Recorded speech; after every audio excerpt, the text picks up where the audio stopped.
Hi, everyone. Welcome to the Unscaled Travel Show. I'm so glad that you're here. My name is Jeremy Long, here with my co-host and co-explorer, Amy. Hello. We're coming to you from beautiful Las Vegas, Nevada. That's right, Sin City in the Diamondback Land Surveying Studios. Always grateful to them. We are really happy that you're here because we have a fun show planned out for you. It's all about road tripping through the beautiful golden state that we call California.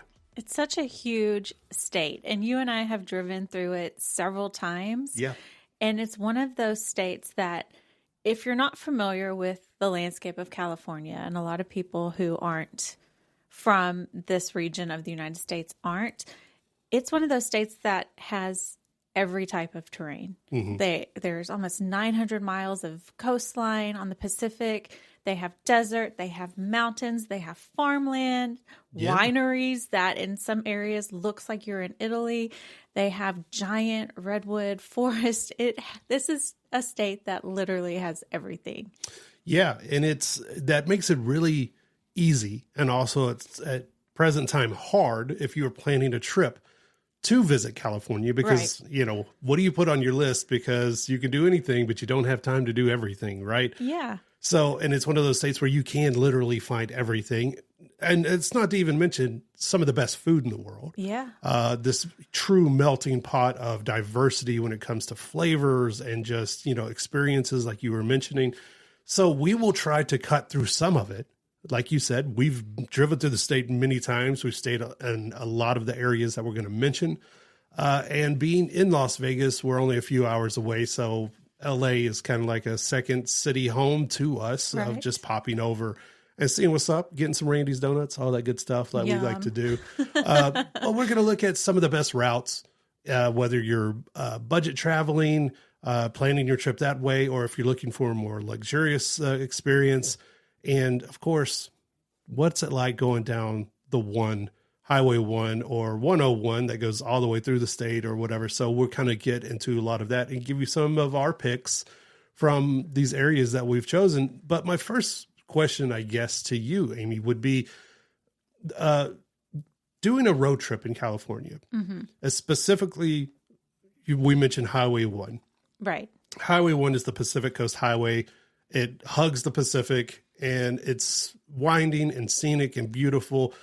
And it is kind of this all-American vacation. It is this all-American trip. Why do you think that is? Oh, good question. I wish I would have prepped for that. I think a little, and we've talked about road trips before, having a bit of a nostalgia in this time, like kind of going back to Route 66 being like the mother road and the way families used to vacation 60, 70 years ago. And I think that's part of why driving the California coast is like, it's this idea of being in a convertible, the wind in your hair, you're driving, you have the mountains on one side and the ocean on the other. It's just kind of this picture in your head of like, this is what driving in California should be. Yeah. And admittedly, we've never driven the whole thing. We've driven sections of it, but the coast of California, you'll always have the water on one side, but the landscape on the other side does change depending on what part of the state you're in, because it is so big. Like we were saying, you may have desert, you may have cities, you may have forest, but I think it's just this picture that we all have of, that whole, let's go to California and live our big dream kind of thing. Yeah. And we're going to drive in our convertible and have the beach. And in the background, Rascal Flatts is playing, Life is a Highway, man. That's what people dream about. Yes. It is decidedly American. And I think you hit, for not doing any kind of prep work on that random question, I think you hit right on there. I mean, because it is, in the U.S., at least, that's what families used to do. You would load up in the car, you would take a road trip, and you would see the sights, and that is one of them, right? Probably one of the most famous. You'll see it replayed in movies, at least sections of it. You'll see it. I mean, it's been the basis for countless novels and stories and all kinds of stuff. And it is something that especially if you're either traveling from areas around the United States and you're not from California, or traveling from outside the United States to California, it's one of those things like that's like a bucket list kind of thing. In fact, we know people, friends of ours that have either worked it into their wedding plans, like either before, pre or post wedding, like this is the thing that we're going to do. We're going to rent a convertible, which is ideal, and just drive the Pacific Coast Highway because it is so scenic. So let's kind of get, into this for, starting out. You got to start somewhere, right? So the one hugs the Pacific Coast. It's obviously scenic. It's going to take more time. Right. We also are going to mention Highway 101. The 101 is faster, but it's way less scenic, and it goes completely through the state. It goes up into Oregon and all of that stuff. And so, you can get through. I think the one ends. It ends somewhere in. Like a little past San Francisco or so. I think, and I'm going to show my age here a little bit, but I think it's like the Disney movie Cars, which Disney Cars, California. Yes. But you can either drive the scenic route and it's going to take longer, but it's a more slower pace. Oh, you're going to start crying. No, I'm not going to cry. I'm going to try Americana. not to. Or you can Americana. Yes. I mean, basically, you can take that scenic, slower route and really enjoy the journey, or you can get on the 101 and get there faster because it's about the destination. So it's like, what are you doing the drive for? It's not the journey. Wait, it's not the destination, it's the journey, right? Right. Or however that goes. Did I totally mess that up? Something along those lines. So when you're planning this trip out, and we are talking about driving, now you can experience this in some form or fashion by train. They do have Amtrak trains that do go along the coast. In fact, we've done part of it. Yeah. But this is about getting in a car and doing your thing. So if you're traveling with friends or family, just looking at it from a budget standpoint, that's probably going to be your best bet. Everyone gets in, unless you're driving with the kids, and throw in your money and kind of, plan on off-season travel. It's all the normal travel, I think tropes, tips, right? And tips. Winter and spring, obviously, you're going to have lower hotel rates. You can do things like planning grocery stops, bringing an igloo cooler, which is decidedly American as well. This is taking me back to road trips of my youth where we had a cooler full of drinks and not water. We never drink water. Like bottled water wasn't a thing when we were kids. You guys were slamming old Milwaukee and going down the highway with Dad. But drinking sodas, having a bag full of snacks, and the kids are in the back seat fighting. Don't touch me. Mom and Dad are in the front trying to ignore them and trying not to argue between themselves. Mom sometimes made sandwiches. You would have sandwiches in the cooler and everything, and they would always get wet when the ice was melting, and you'd have for some reason she bought boxes of raisins, and nobody likes raisins, but doing that, grocery stops can help you cut down on costs for stopping at restaurants and everything. And there's one rule, right? I mean, there's multiple rules. The number one rule though, is if you do go into a convenience store and you bring snacks out, it's gotta look like you gave $100 to a 6-year-old and they grabbed every snack every sugary and salty thing in the world. That is essential for traveling. I'm so guilty of this. Yes, you know it. Even if we're just taking a 2-hour drive down the highway to go visit the next town over, I go and I buy mini donuts, chips. You keep us alive. Candy. I usually try to buy something that slightly resembles health food, like maybe trail mix, but it still has M&Ms in it. And we all have 2 sodas. Yeah. And when we're done with the trip, that trail mix is still there because there ain't nobody doing that on a road trip, especially through California. So maybe you grab some avocado, all kinds of stuff. The second rule is that we never pull over to use the bathroom. That's what those empty bottles are for. Easier for you than me. I don't know. It sounds like a challenge, right? We're talking about a California road trip. It's the Unscaled Travel Show. Keep it right here.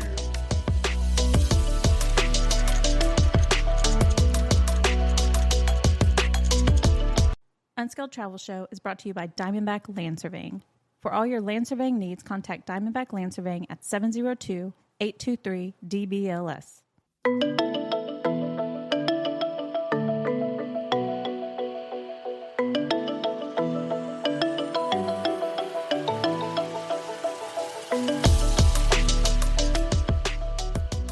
Hi, everyone. Welcome back to the Unscaled Travel Show. For all of our past episodes, interviews, check us out, unscaledtravelshow.com, or you can find us on all the major podcasting platforms, Apple, Spotify, Yo Mama's House, all of those places. You can find the Unscaled Travel Show. We're talking about taking a road trip through California, one of those decidedly American vacations. We don't say holidays here, vacations. But we have seen a lot of people, not American, who Absolutely. on their long holiday of the year, they rent RVs and they drive across America and they end up in California. Gosh, man. We have seen them almost every time we've gone on a drive. They seem like they're having so much fun, They too. do. I wish we got a month off. I know. That But, would like, be awesome. You know, I'm going to have to work till noon on the day of my funeral. So, and that's the American way. So you can do this trip. A lot of people, some people start in the southern part of California and they drive north.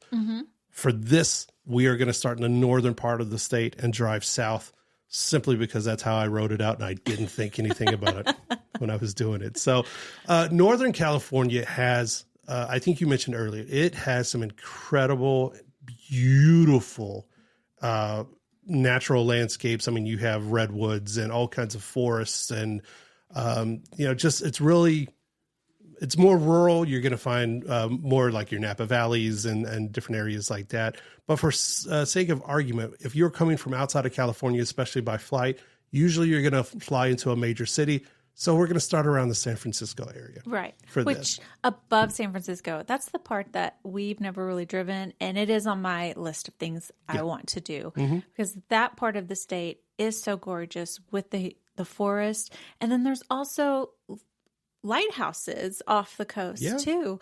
And I just, you know, I love lighthouses. I want to go see them. This fascination with them. If you do happen to fly into Oregon or even Northern California, that is definitely a drive that you want to add to the list. I would take the slower scenic route and take your time and stop at every single lighthouse.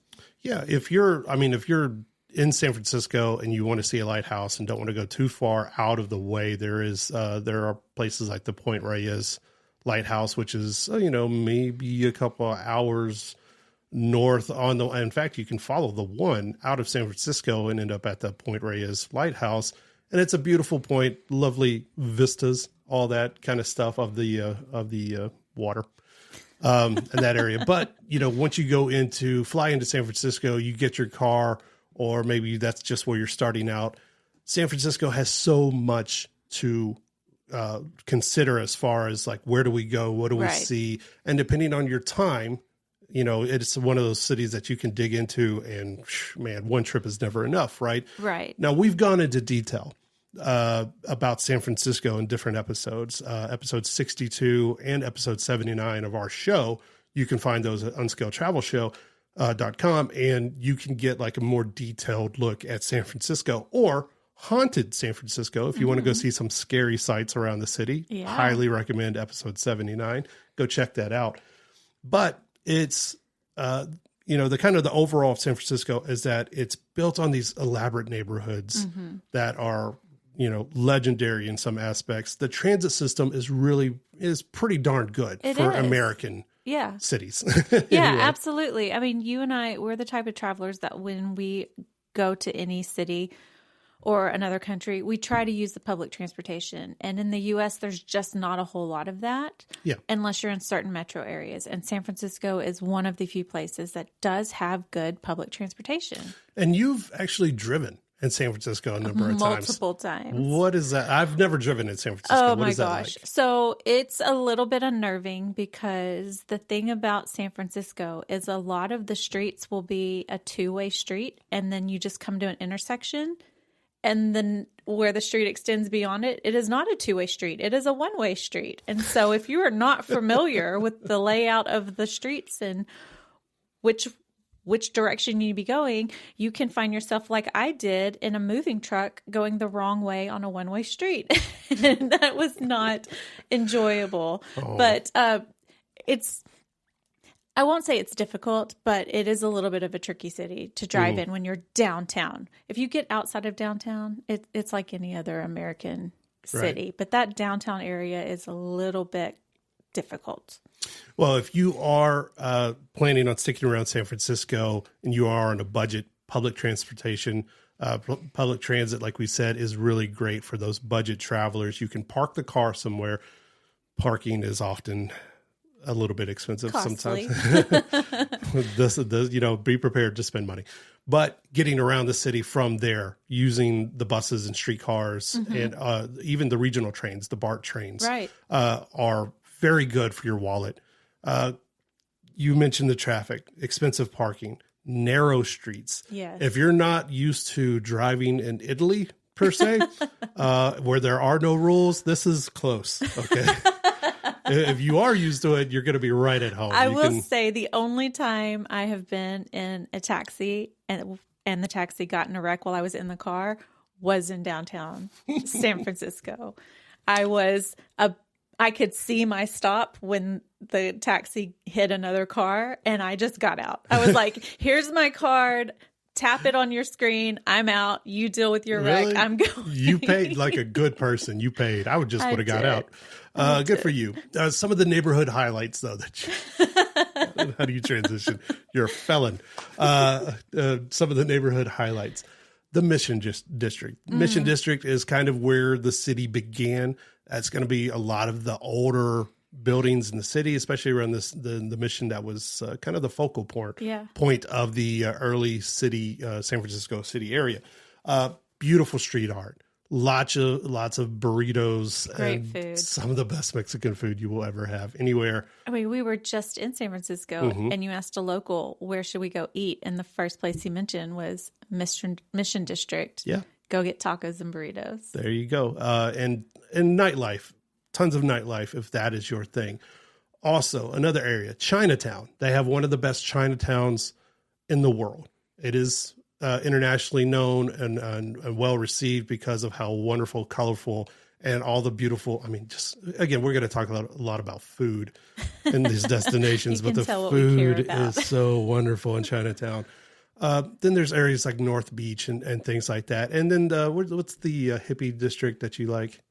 Not that I like it, it's just that I've been there, it's famous. Hate Ashbury. There you go. That's where the counterculture movement was born in the 60s in the United States. It was literally created and, it kind of birthed in that area. So you can go and see it. There are areas such as like Fisherman's Wharf and Pier 39. These are going to be, they're more touristy, but they're fun. I don't care what people say. They are fun. You can see the sea lions, you probably get a postcard from San Francisco or sea lions and things, and tons of places to eat all over the city. And then there are free things, believe it or not. Yeah. There are lots of free things. Checking out the Golden Gate Park, Golden Gate Bridge and Golden Gate Park are free. And I think it's something that everyone should do. Yeah. And, again, if you're on a budget, lots of food trucks. Again, keep those grocery stores in mind, those little areas like that. And there's even a lot of stuff. I mean, a quick Google search, you'll find ideas to splurge on. Keep it right here. It's Unscaled Travel Show. We'll be right back. Unscaled Travel Show is brought to you by Diamondback Land Surveying. For all your land surveying needs, contact Diamondback Land Surveying at 702-823-DBLS.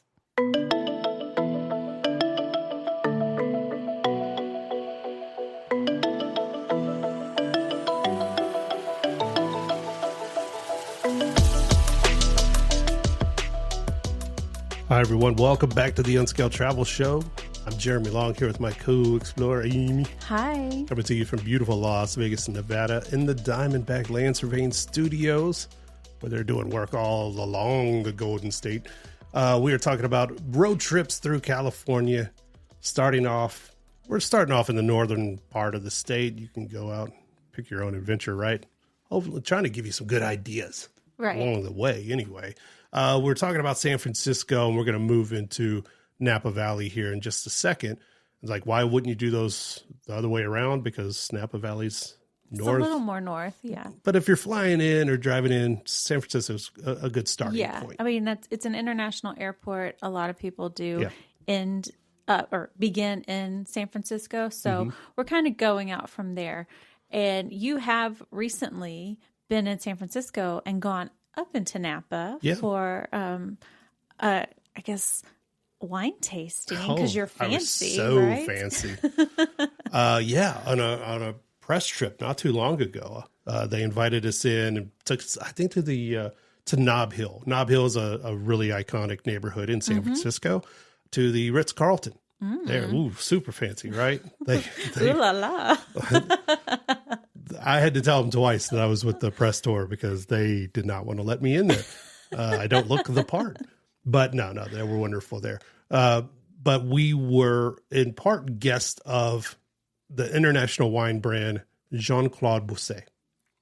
Yes, JCB, because there's no way I'm saying that again. So JCB is, read sometime on Jean-Claude Bousset, okay? Because he's got a great story. He started when he was like 18, and he's got this international brand. He's made wines with like Drake and, all kinds of people, man. This dude is truly international. But the bulk of his operations right there in Napa Valley, he's got some of the best wine that you will ever experience.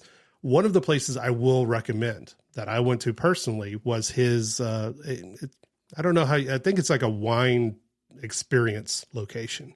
Jean-Claude Bousset has eclectic taste. I mean, he is wild with his decorating, and he decorates everything, himself with his people and everything. But JCB has a location in St. Helena, which is just a couple hours, I think about an hour and a half or so north of San Francisco. It's like this wine tasting room building almost, where we had caviar. I had caviar for the first time. It's crazy, right? You are so excited right now. You love trying new things. I love trying new things. Yeah. And so JCB has this area, this point in St. Helena. And so there's also all kinds of locations of his wineries and different experiences that you can have a part of. But Napa Valley itself, if you are just into wine tasting, if that's a good experience, if you're with your friends and everything, and this is something that you want to do, tasting tours are everywhere. Culinary experiences are everywhere. Just do a quick Google search. It's hard to pinpoint one depending on your tastes, right? But there are also different things. So like, even if you're a non-alcohol drinker, if you don't drink wine or anything like that, the scenery, the outdoor activities are second to none. They do have bicycle tours. In certain times of the year, there's hot air balloon rides and tours at sunrise. Photography. A lot of vineyards will let you come onto the property with permission, of course, to take pictures. If you want to do like a fun, hey, it's us friends on a road trip kind of escape. We're traveling down the one. Let's go take pictures at a winery. Boom. There you go. This is the perfect location. Napa is known around the world for not only wine, just beauty itself. So keep in mind, most of the wineries, especially during the peak seasons, are very popular. They also require advanced booking, especially on the weekends. If you're there on a Friday day. What is that? How much wine have I been drinking? But I'll tell you that much. Friday or Saturday, Sunday, something like that, especially in good weather, you're going to need advanced booking. You're going to need some reservations. I think that's something we found out the first or second time we were in California together when we tried to go to Alcatraz for the first time. And they were sold out, and they had been sold out for a while. That if you are going in peak season, you really need to plan ahead. And at the time, you and I were not really plan ahead type of travelers.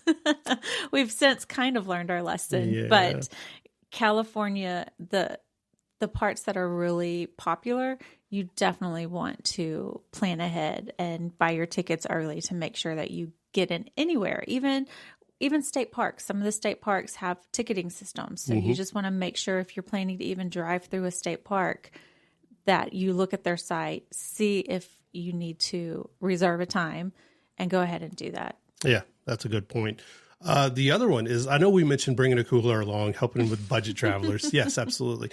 I think this is one of those areas though that you would want to splurge a little bit because it is this true farm to table culture in this area. The restaurants in the area use local produce. Every single one of them, they pride themselves on it.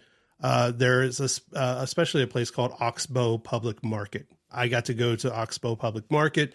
They have a lot of different food options. It's kind of like a collection of buildings all together, all doing, they have their own different thing going on, different price points, but they're very, very big on that. Okay. It is one of those areas that they take a lot of pride in that. Yeah. Well, I would say, because you hear a lot about Napa, but you also hear about Sonoma. And I was very curious what the difference was because they're close to each other. Mm-hmm. I mean, not a far drive at all. Yeah. And when you look it up, it's often said that Napa is the more kind of luxury upscale wine experience, and Sonoma is a more laid back, rural, and less costly wine experience. So if you are looking to do California wineries on a budget, Sonoma may be a better option for you. That's good. That's some good advice. Look at you. Good advice over there. Keep in mind, harvest season is late summer and fall. So you're going to get a lot of, you'll see some activity on the different vineyards. It's vibrant, that word, but busy. So expect a little bit higher pricing. So keep that in mind. Off season obviously is in winter, fewer crowds, discounts, always be careful of the weather, things like that. And always use a designated driver. Please don't be one of those people, right? Don't do that. Don't ruin the trip before it even began, right? And there is a Napa Valley wine train. Keep that in mind. We'll be right back. Unscaled Travel Show is brought to you by Diamondback Land Surveying. For all your land surveying needs, contact Diamondback Land Surveying at 702-823-DBLS.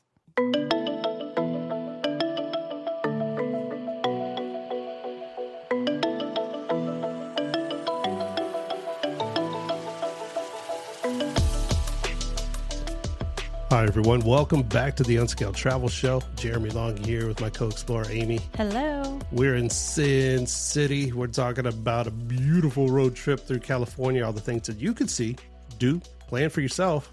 We're just trying to give you a jumping off point, right? Sounds right. Okay. Right. I was like, is that what we're doing? Because at the end of the last segment, I said a Nappy Valley. So how much wine have I had here? But no, that's it's a good point. The Napa Valley wine train is something that people should experience if they're going to be in the Valley area. Right. It's a collection of like 14 different curated experiences around 2 different trains all year round. So no matter when you travel, you can go check out the wine train. In fact, go to winetrain.com and you can see more information, but it's something that you really want to go do. It looks really cool. And I've been invited a few times and just haven't been able to make it work for my schedule. But always keep in mind, it's California. I don't know where you're going with that. I have no idea what I was doing with that. Going from San Francisco. So we're going to make our way south, right? We've experienced Napa Valley. We've eaten some wonderful noodles in San Francisco. So now heading down from there, you have a lot of experience in that area. I have. You have been there more than... Yeah. Every year I do a few events in California, and I always fly into San Francisco and rent a car and drive down to the Monterey area, the Monterey Peninsula. And I have driven the one a couple of times, and I've driven the 101. So this is a clear example of the one is much more scenic. You get to see the beach. You actually drive through some forest. It's a lovely drive. It is not a super highway. So something to note is that if a lot of people are driving the scenic road, it can be a little slow going. Yeah. And you're going through a lot of smaller towns. Same with the 101, that it does take you through a lot of smaller towns. It's a less scenic drive. But what's interesting is this is a lot of farmland. Once you get south of San Jose, you go through Gilroy and Hollister and these other towns that are known for their farming. And you are driving through farms and you will smell, depending on the time of year, the garlic or the onions, or see all the strawberry stands. So it's a really interesting drive and not something you really associate California with. Yeah. But it's fun. And, I don't mind making this drive a couple of times a year because I like seeing these parts of California. Yeah. And for more detailed episodes, again, we have detailed, taken a look at like Monterey in detail. We've taken a look at Pebble Beach, which is, not only just a beautiful area, but a world-renowned golf course and resort. Right. We've taken a look at Big Sur and Carmel by the Sea. Carmel by the Sea, I love if you have time. And obviously that's what this trip is about, right? You're off the one, you're seeing all the wonderful things. Stop by Carmel. It's a beautiful little city. And what's the bridge, the famous bridge that you got to stop and take pictures of? I know it originally from that HBO show, Big Little Lies. They show it in the opening of the show credits, but you actually got to drive to the bridge and stop and take pictures of it. Is it Bixby? Bixby Bridge? The Bixby Creek Bridge, yes. The Bixby Creek Bridge is, like, if you Google it, you'll know it instantly. It's synonymous with California and the West Coast. And it is a modern engineering marvel. It really is beautiful. And there are small little stops that you can, these are like private drives though. You can stop, get out and take a picture, be safe. Don't get in traffic. Don't do like some people and try to run out in the middle of the road and take one of those, I'm walking all by myself down the highway, because you will get hit. And the cliffs are steep drop-offs and things like that. But it is a beautiful area that you should go see, the Big Sur River Gorge. And even if you have extra time and a little extra money, there are helicopter tours of the area that, like in the green part of the year, summer, things like that, are beautiful. It's absolutely gorgeous.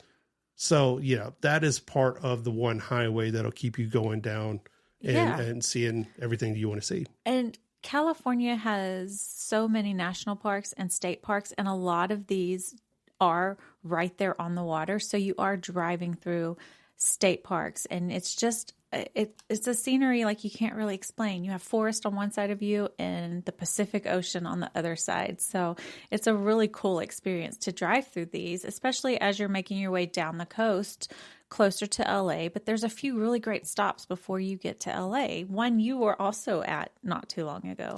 Yeah, San Luis Obispo. San Luis Obispo is... describe it. It's just wonderful. It's one of those places I wish that, if we didn't live here, this was one of the places I would really consider. Really? Okay. It's beautiful. It's surrounded by, wineries and farmland, but also mountains, and the beach is not too far away. The one runs right through it. And it kind of has that vibe. If Highway 1, if the Pacific Coast Highway is a vibe, then it goes right through San Luis Obispo, and it's worth every minute going down and exploring everything that it has to offer. There's slower things, keep it slow, right? SLO, that's where it comes from. I like it. There are slower things like the farmer's market, where people, it seems like the entire city turns out to enjoy music and produce, and again, one of those farm to table kind of cities, right? But there's also, they have quirky little attractions, like their own bubblegum alley, kind of reminiscent of the one that you'll see in Seattle. Which one came first? There's a big controversy about that. They have it's one of the old mission cities. Some of the oldest missions in the entire state can be found right there. Big historical site, tons of hiking trails, tons of nearby beaches, like I mentioned. But also the eating and the drinking and just indulge where you can, save where you can't, right? And the hotels of every kind are going to be there. So if you feel like getting off the road and spending a little time and taking a moment to really just experience California, San Luis Obispo is one of those cities that you should stop in. And one of the things we haven't talked about is that you can see, do whale watching from the coast of California, all up and down the coast. But San Luis Obispo and that area is touted as one of the best places to see whales and dolphins. And you can see all year long. Yeah. You can see it from the shore. And if you can't make it to Napa Valley, they have some incredible wineries around there as well. Or you can grab some wine and then go watch the whales. I don't know if they'll let you drink with the whales. I don't know. I'll explore it. It's Unscaled Travel Show. We'll be right back. Unscaled Travel Show is brought to you by Diamondback Land Surveying. For all your land surveying needs, contact Diamondback Land Surveying at 702-823-DBLS.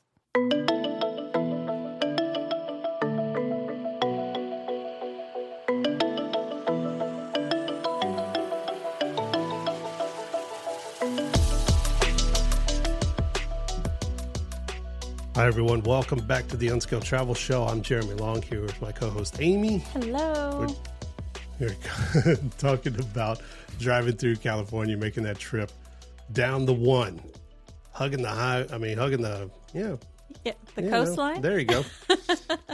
This wine is good. We're talking a lot about wineries, things you could do on this all-American road trip that everyone should take at least once in their life, right?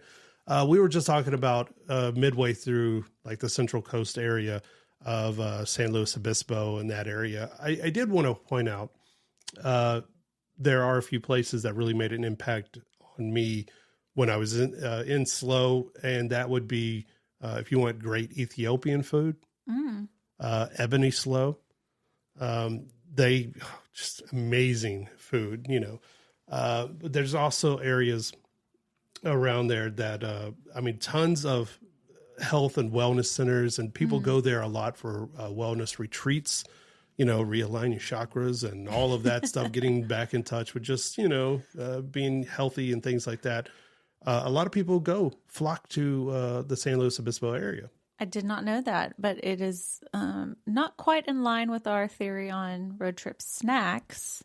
But I guess you could take a stop at SLO. You could pretend. Cleanse yourself, and then grab a bag of Skittles and a Dr. Pepper and get back down on the 1 or the 101. Some of the people, I went on a press trip, and some of the people in our press trip got up really early and did one of those aerial yoga classes with the things you hang on in the air. And I've never heard of this. Yeah. No. So they hang in the air and do like aerial. Yeah, that's not things. your thing. Can you see? I would love to see this. They wanted me to go, and I was like, you don't want to see that. Me doing a split in midair. I would love to see this. And very tight pants. There's also a little more casual and laid back, the Madonna Inn. Are you thinking about me in tight pants? Yes, I am. Okay. Well, we have to move on. We have to, but I can't walk in these pants. So like the Madonna Inn, and if you're going to try out a vineyard, my friends over at Wolf Vineyard, that's Wolf with 2 F's, so Wolf Vineyards. They have an amazing collection of local wines. They're a smaller vineyard, so you're not always going to find them outside of that regional area. So, that's your time to kind of go in and check it out there in San Luis Obispo. I remember you telling me about Madonna Inn and that it had a very interesting decor. Yeah. And we actually ran into someone from SLO, and when you mentioned you had been there, they asked if you went to Madonna Inn. They were like, have you been to the Madonna Inn? The Madonna Inn has been around, I think, since either the 50s or 60s. Everyone who was anyone back then, celebrities, movie stars, John Wayne, everyone went by there. They knew the owners who have, I think the wife is still alive. I think the husband passed a few years ago, but everyone has pictures with them. So when you walk in, it's awesome. Right. And it's wild. It is colorful in there.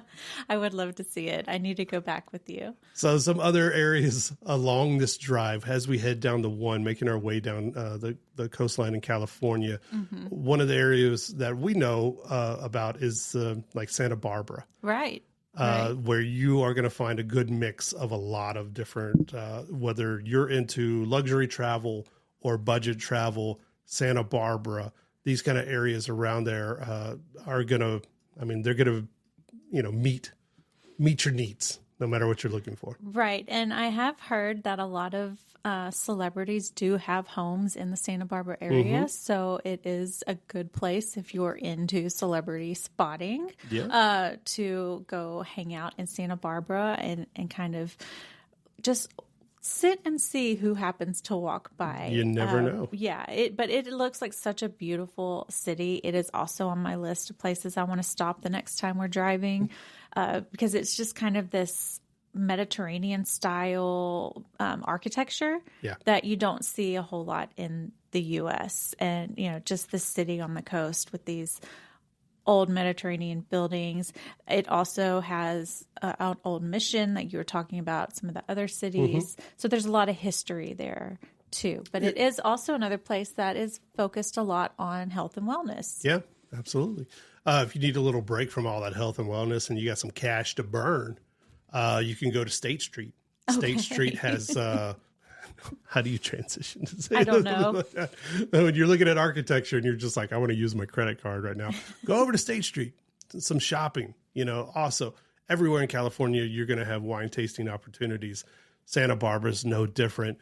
It's wild because it'll range. I mean, some of the homes there, like you were mentioning, they'll range from multi-million-dollar mansions that are closer near the water to, what I call normal folk houses that are a little bit further away inland, but they're still beautiful. It's just a gorgeous city. Or if you've ever watched the TV show Psych, one of our favorites, then it takes place in Santa Barbara, and it looks like a lovely area. It really does. Then there's different cities like Ventura, Oxnard, quiet beaches, little getaway. I mean, the Channel Islands and Channel Islands National Park.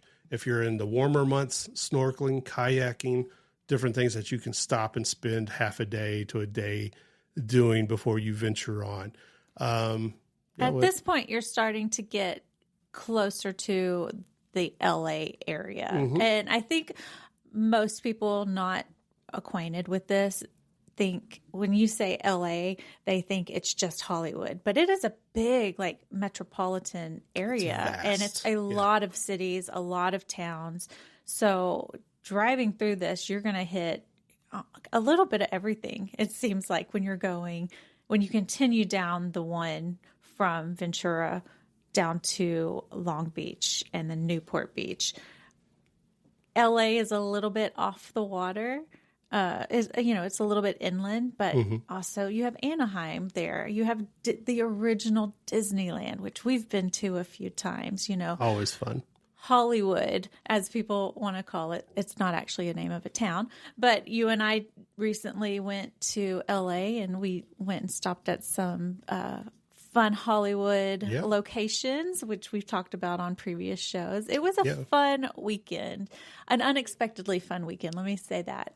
Check out episode 67 of our show, where we get into real detail about LA and what we did and visiting the Warner Brothers movie lot, studio lot, and all the things. And then at different points, I mean, if you're in your haunted history, things like that, go to the Queen Mary in Long Beach.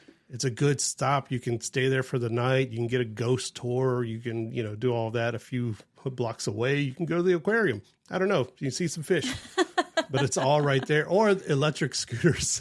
You can rent an electric scooter and barely make it up the hill. We had fun on those scooters. Mine was broken. And then we ate street food, which I have to say is some of the best street food we've ever eaten. Yeah, absolutely. So good.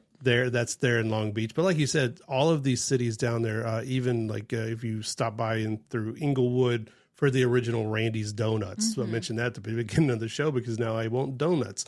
All kinds of places. LA is, in the surrounding areas are kind of that life, in itself, almost like a country within a country. Right, right. And we love the area. No, I was just thinking LA is another one of those places. There's so much to do. We can't talk about all of it even in one episode, but depending on what you want to do, we've gone and we've seen baseball games. We've gone to amusement parks, not just Disneyland. They have multiple amusement parks. Knott's Berry Farm and different places like that.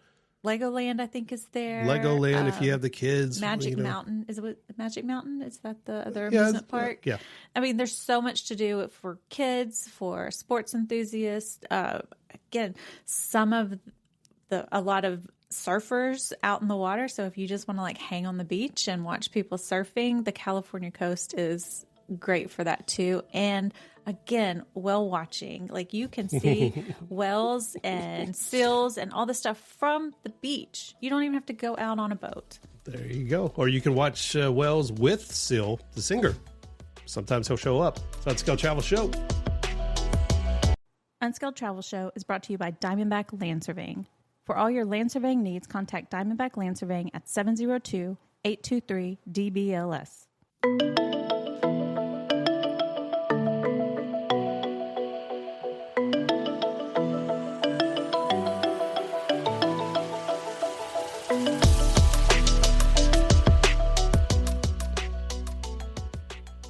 Well, hey there. Welcome back to the Unscaled Travel Show. I'm Jeremy Long here with my co-explorer, Amy. Hi. I'm coming to you from beautiful Sin City in the Diamondback Land Surveying Studios, but we are chatting about the perfect road trip through California. I don't know if it's the perfect road trip through California. Hopefully you're having some fun as you're making your way from Northern California down to San Diego, where eventually you will catch a flight and head back to your dull life. No, I'm just kidding. Wherever you're from. But we ended kind of chatting about LA and all the different things you could do there. And you mentioned Hollywood. Mm-hmm. If you have the time, if you are in that area, Hollywood, right? You got to go see Hollywood. Right. You got to go see the stars on the Walk of Fame and all the stuff and the Hollywood Hills sign and all the beautiful things and not so beautiful things that make up Hollywood and North Hollywood. We mentioned it a couple of times though, but the studio tours, highly recommend that. We had so much fun. We did the Warner Brothers tour last time, and so many shows that we know and love were shot there, and movies. And it's just so neat to see it, and to even for them to point out this alley was in this show that you watched, in this movie, and this TV show, and this movie, and you later it makes you go back to your hotel room and watch these movies and shows looking for that alley. It's I love it now. It's amazing because they do have a part on there where, and it's an active studio lot. Mm-hmm. So there's, I think right now, currently, Abbott Elementary is being filmed there, and Young Sheldon just wrapped up there. So people that are fans of these really huge shows, but there is an alleyway that they call the most famous alleyway in the world. And anyone from Batman to Spider-Man to Prince and all kinds of people, Friends, if you watch the TV show Friends, they use this alleyway, ER. Yeah. And in fact, we did that a while back. And then I think we were watching Spider-Man, the original one with Tobey Maguire the other day. And we were like, that's the alleyway where he does the upside down kiss with Kirsten Dunst. Yes. That's that alleyway you're in. And so it's really cool TV and movies are an integral part of people's lives these days. So when you go and you get to see these live action things, these live spots, if you're a fan of Gilmore Girls and different shows like that, they point out all of this stuff, even Jurassic Park. Yeah. Yeah. The movie was shot, a big part of it was shot on these lots and everything. So it's really cool to go and just experience these things and see it for yourself and see. I feel like you can't go to California. It's movie magic and not TV go see Hollywood. It's like not going to Disney. Right. Or something like that. It's like, what are you doing? What do you really do? Have you really experienced California? If you haven't seen Disney, if you haven't been on a studio tour, if you haven't eaten avocado, have you really experienced California? But all the Visit California commercials that we see all the time here, California is so much more than Los Angeles. So continuing on our road trip south, this is the part of California that when I think Little California Beach Town, these are the towns that I envision immediately, like Oceanside and Carlsbad and Solana Beach, which they're not tiny little towns. They're actually pretty decent size, but they started as these smaller beach towns where it's just kind of a little more laid back, and people are surfers and they're just kind of hanging out. And I was in Carlsbad a couple of years ago for an event, and it has grown quite a bit, but it does feel like when you think of, I'm going to go hang out on the beach in California, Carlsbad is that feeling. Mm-hmm. Is it? Yeah. And I know you weren't with me, and it was a really nice work trip. And I actually ended up staying at a really lovely golf resort, not quite on the water, a bit off the water, but I was surprised to find out they had so many also really upscale restaurants by famous chefs just in this area. So it has grown. It's not just this tiny little quintessential beach town, but it still has that feel. You'll also see areas like San Clemente and the one has ended. The one ends here at this point, and it turns into Highway 5. Doesn't lose any of its charm. You're still along the coastline and everything, and we've done episodes that dive deeper into San Diego, all the incredible things you can do with your family, with your friends. I think it's episode 43 of our show. You can go in and like get a more focused look at San Francisco, but the areas like San Diego, you mean? I mean, San Diego, excuse me. I'm going back up north. I'm going back to San Francisco. I'm thinking about noodles now. But all the beaches and the water sports, like you said, these small beach towns have really grown up and made a name for themselves. But there's still areas like La Jolla. La Jolla. I'm done. The Cove, where you can see sea lions, tide pools, kayaking to sea caves, all that kind of stuff. La Jolla? Is that it? La Jolla? Yeah. Pacific Beach that we've spent time at. You can walk along the beach, walk on the pier.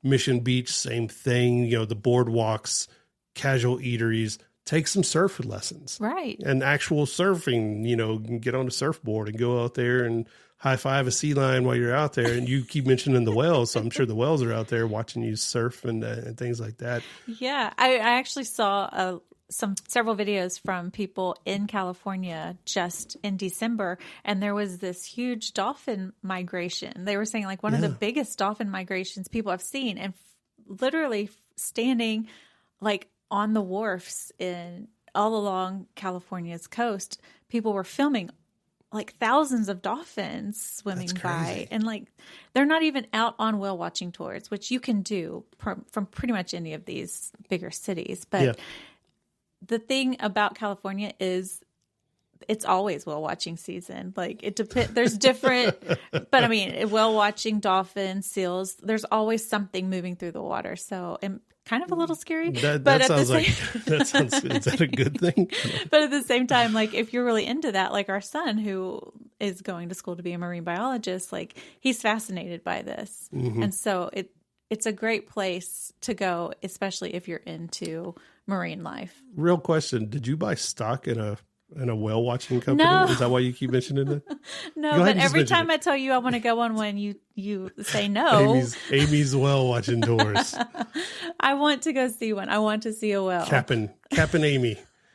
Cap'n Amy's whale watching tours. Does that make you Cap? Yeah. No. Cappy. I think I was Stumpy maybe. Shmee. That's it. That's what I was thinking of. That's not Stumpy, but Shmee. You know, Hook. You're a Hook? Okay. Yes, I do. Anyway, what are we talking about? Back to San Diego. San Diego. Of course, there's the gas lamp quarter and Old Town San Diego, Balboa Park. Balboa Park, tons of museums, botanical gardens. That's where you're going to find the San Diego Zoo, world famous. And also, if you want to venture a little bit more inland, there's one of our favorite places, the San Diego Safari Park. Oh, right. The safari experience is second to none. I love it. I do too. In fact, the event that I was in Carlsbad for, we offered our attendees at this event the opportunity to go to the safari park or to play golf, and over half the people chose to go to the safari park. And they came back and they had so much fun, and they had so many pictures of them just, you know, because the safari park it's not like a traditional zoo. It is actually like open, and you ride in trams through a recreated safari. So these animals are in their somewhat natural habitat. And it's just a different experience. And they have the experiences like you can drive out and like feed them. Yes. And like they can feed on you. No, not that. But they have like a cheetah run where they have cheetahs and they bring them out. And cheetahs have emotional support dogs. Oh, I did not know that. They pair. It made me cry. They pair them up with puppies when they're little because cheetahs are naturally like nervous. You know, their DNA says safari. Stay alive, Serengeti, things like that. So they sometimes pair them up with puppies, so they have like little emotional support dogs. And they grow up with them. You can find it on like TikTok and. I did not know that, but I have to say that safari park was by far the best zoo or wildlife experience we've ever been on. Absolutely. And also, we went on a harbor tour in the San Diego Bay. Do you remember that? Yeah. It was. I have a picture of you. My You favorite do. picture It of was you. very chilly. I'm bundled up. I hate this picture of me because all you can see is this tiny bit of my face. You look like a cone head. That's why it's my favorite picture. Because you just see a little part of your face and just a little cone head, Amy, right there. But it was a really fun harbor tour. We hope you had fun. We hope we gave you some like jumping off points for planning your trip through California. Everyone should do it once. Drive down the one, drive up the one. Do them both, right? It's the Unscaled Travel Show. We will see you guys next time. Remember, unscaledtravelshow.com, all your past episodes and interviews.